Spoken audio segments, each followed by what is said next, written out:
was 20 years old, very far from being ready to be a mother. I was a party girl at the time, so it was neither here nor there. Um, when I went to the clinic, as I entered, I felt as if something was already wrong, but yet I still went ahead.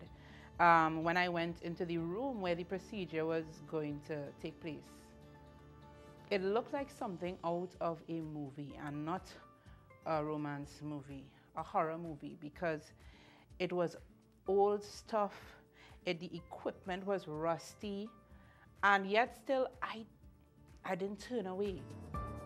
You know, I was saying, look, I'm just here to get this thing over with, you know. And as I said, at that point in time where I was at mentally and all these different things, it was a different time.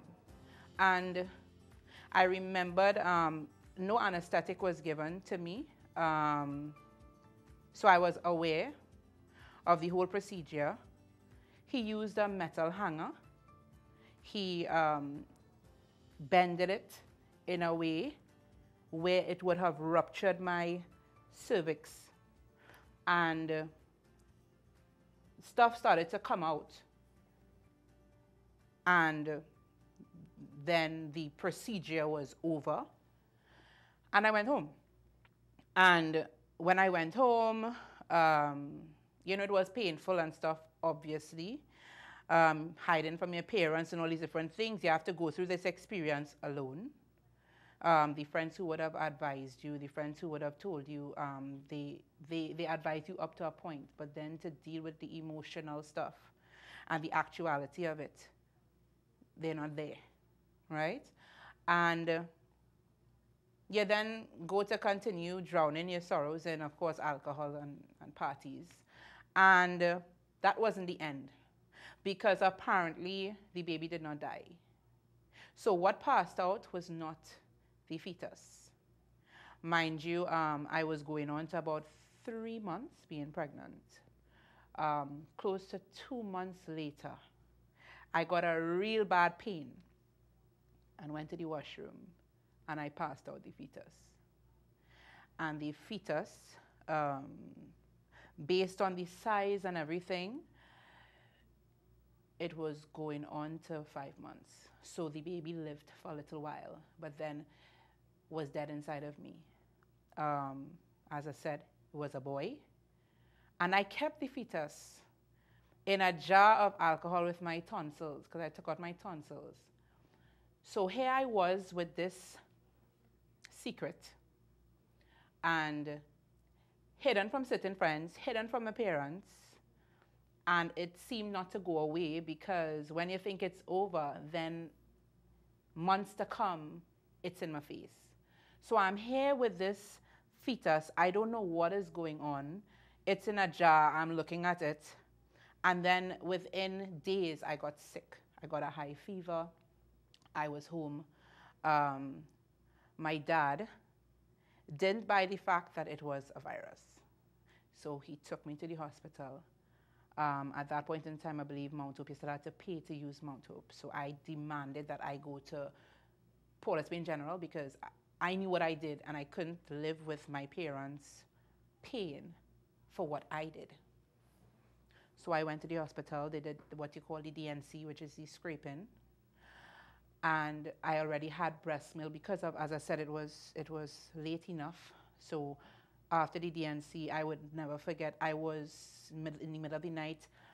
I had a bowl of water, warm water, and they had a single light bulb, a little lamp, and I am combing my breasts to get out the breast milk that was for the child that I got rid of. And then when it was, I thought that was over, I went home the Sunday, and then I got another pain.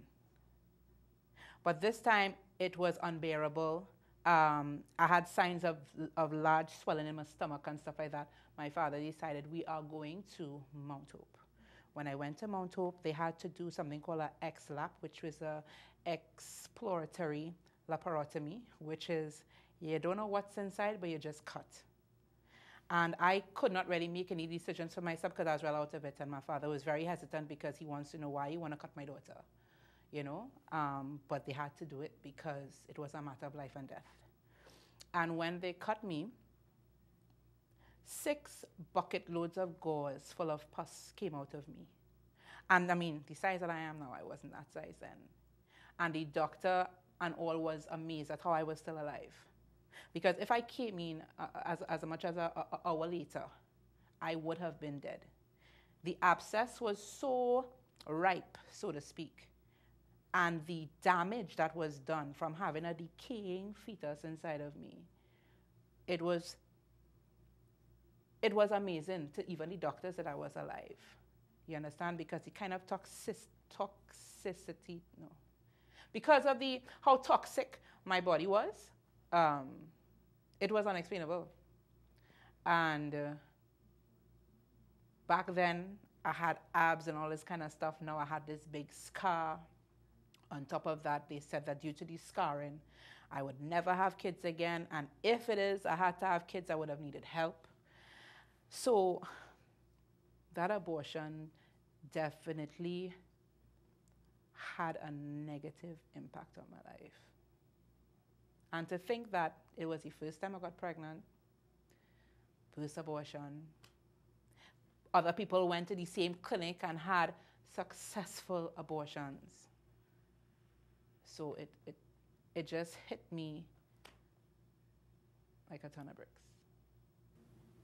If it is I had one friend or one person that I would have confided in to be like, Sasha, those things don't always work out like that. If I had one person to just, they didn't have to tell me a story, but I just needed some kind of encouragement, you know, to say, hey, there's a life after a child, something, you know, I would not have gone down that road. And if it is my story could help someone to not go down that road, I will tell it from the mountaintops. Is there anything else you want said?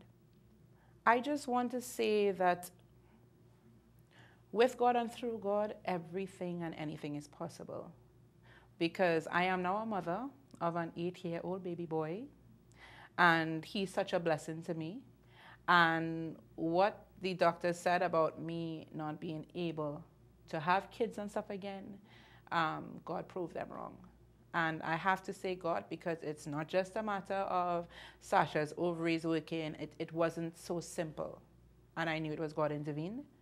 And with and through God, all things are possible. He is the one that healed me from all the emotional hurt, even the physical hurt, you know, because it was not an easy time for me. And I can't leave that out, because where would I be without him? He was the one that kept me alive when the doctors were asking, why are you still alive? You know, so I really have to just say that God is the answer.